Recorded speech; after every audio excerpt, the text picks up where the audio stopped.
नमस्कार अधिवक्ता साथियों, आज हमारे साथ मौजूद हैं राय साहब यादव जी, जो कि प्रत्याशी सदस्य हैं इलाहाबाद हाईकोर्ट बार एसोसिएशन के। तो सर, सबसे पहले मैं आपका स्वागत करता हूं। धन्यवाद। और मैं आपसे जानना चाहता हूं कि इस बार प्रकार की रणनीति है चुनाव में। देखिए, हर बार अधिवक्ताओं के हित में हमने काम किया है और उनका आशीर्वाद सहयोग हर समय हमारे साथ रहा है। रणनीति कुछ नहीं है, अधिवक्ताओं का चुनाव है, अपनों के बीच का चुनाव है और लोगों का आशीर्वाद। पिछली बार मैं रनर रहा हूँ। जी जी जी। पिछली बार भी बहुत आशीर्वाद मिला। चुनाव भले हारा पिछली बार, लेकिन लोगों का दिल जीता और उतना सम्मान मिला। मुझे कॉरिडोर ने सम्मान दिया कि जितना जीतने वाले को नहीं मिला हो। बिल्कुल बिल्कुल। जब मैं हाई कोर्ट परिसर में कभी आने का मौका मिलता है और मैं देखता हूं कि आपके पीछे तमाम युवा साथी चलते हैं, साथ ही साथ सीनियर्स चलते हैं, सर इसके पीछे का कारण क्या है? सब प्यार करते हैं, सब स्नेह देते हैं। युवाओं का सहयोग हमारे साथ है, बड़ों का आशीर्वाद है और जब मैंने सबका सम्मान किया है तो सब मेरा भी सम्मान करते हैं। सम्मान ही एक ऐसी चीज़ है जो जिसको आप करेंगे वो दूना बन के वापस आता है। डेफिनेटली। तो वही है। तो और आगे की रणनीति के बारे में हम आपसे जानना चाहते हैं कि युवा अधिवक्ताओं के लिए और वरिष्ठ अधिवक्ताओं के लिए, सभी के लिए चेंबर बना करके रखे गए हैं, लेकिन अभी तक आवंटित नहीं किए गए। इसके पीछे का कारण क्या है? देखिए, हम लोगों का संघर्ष रहा कि चैम्बर निःशुल्क आवंटन हो सबको, और विश्व का सबसे बड़ा चैम्बर बना है। विश्व स्तर पे ऐसे चैम्बर अधिवक्ताओं के पास नहीं है।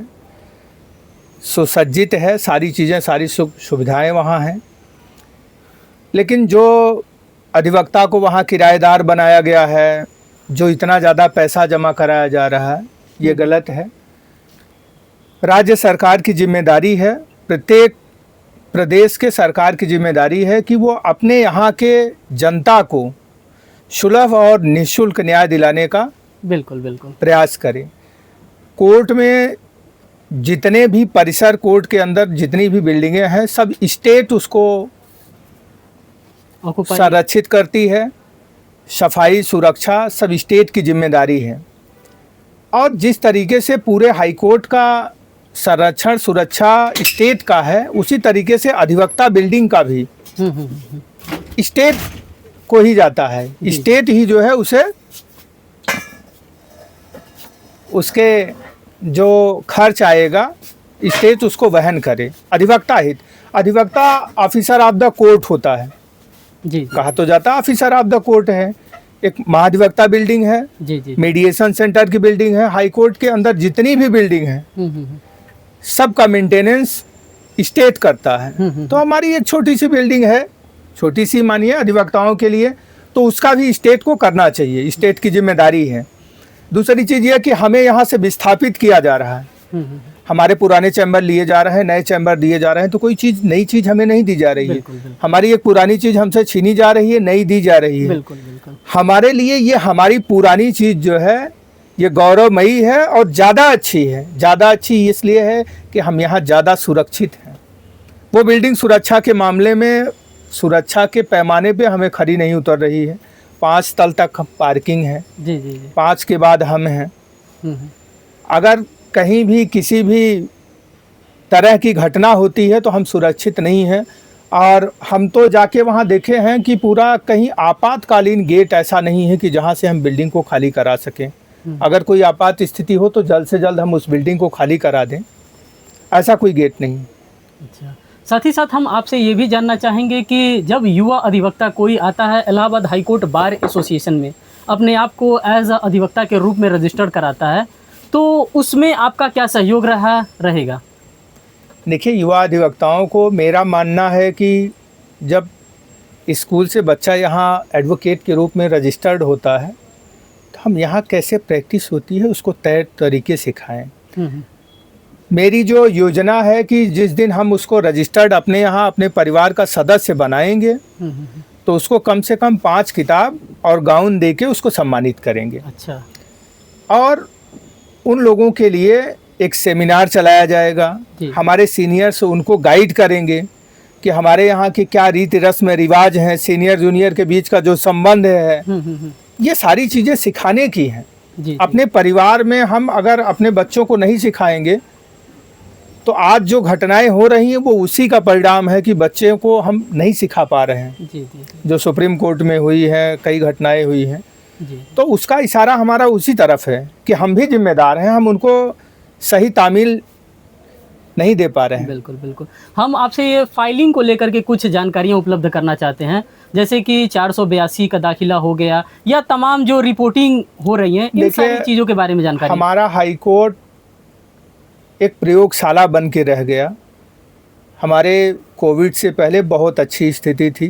जब हम दाखिला करते थे तीसरे दिन हमारी सुनवाई पे आ जाता था, जी जी। और तब लोग कहते थे मैनुअल है। आज एनआईसी आई, एनआईसी एक सिस्टम आया कि वो सारा सब कुछ आपको ऑनलाइन देगा, लिस्ट लगाएगा, लेकिन उसने सबसे ज़्यादा हमारे यहाँ के तौर तरीके, फाइलिंग सब ख़त्म कर दिया। अच्छा। सुनवाई तक ख़त्म हो गई। पहले आज हमारा अगर केस फ्रेश में लगा है, नहीं सुनवाई हुआ तो कल वो बैकलॉग में रहेगा, कल नहीं सुनवाई हुआ तो परसों होगा। जब तक वो सुनवाई नहीं होता था तब तक कोर्ट से नहीं हटता था। आज स्थिति ये है कि आज आपका केस लगा, नहीं सुनवाई हुआ, 10 दिन बाद लगेगा, फिर उस 10 दिन बाद भी नहीं लगा, फिर 10 दिन बाद लगेगा। ये स्थिति हो गई है। और फाइलिंग में आप समझिए कि पहले दाखिला बहुत अच्छा था, कोई डिफेक्ट लगता था हम कहते थे कि बस यही कागज़ है, तो रिपोर्टर ले बिफोर कोर्ट कर देता था, कोर्ट में जाती थी, हम अपनी बात रख देते थे कि साहब यही पेपर है हमारे पास, न्यायालय उस पर देखता था। आज कोई भी फाइलिंग हमारी बिना डिफेक्ट के, बिना सप्लीमेंट्री के दाखिल नहीं हो पा रही। 250 से ज़्यादा डिफेक्ट की कैटेगरियाँ हैं। अच्छा। और जिनके कारण फाइलिंग में देरी हो रही है। बहुत सारी चीज़ें, क्लाइंट्स परेशान हो रहे हैं। बेल में एक फाइल नत्थी की जाती है, उसका कहीं कोई उपयोग नहीं होता है। अच्छा। क्लाइंट पे भार पड़ता है।